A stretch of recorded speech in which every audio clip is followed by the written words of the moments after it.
So guys, for the first step, you want to get into this screen. Now to get here, you want to turn off your computer from the power button and then turn it back on again.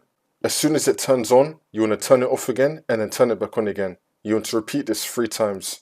So you want to turn off your computer from the power button and then turn it back on again. As soon as it turns on, you want to turn it off again and then turn it back on again. You want to repeat this 3 times, and then on the 4th time, when you turn your computer on again, it will then take you into this screen. It's going to be saying that your PC did not start correctly. You want to click on Advanced Options. And now once you're on this, you want to click on Troubleshoot, Advanced Options, and then Command Prompt.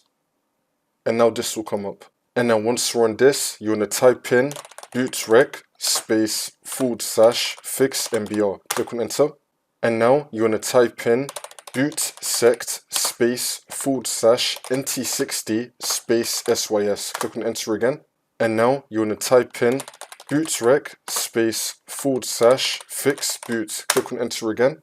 Now you want to type in bootrec space /scan os. Click on Enter again. Wait for this to load. And now for the last command, you want to type in bootrec space /rebuild BCD. Click on Enter again. And now once you do all of that, for the last step, we can now close out of this. Now you want to continue to Windows, and then this should now fix your problem.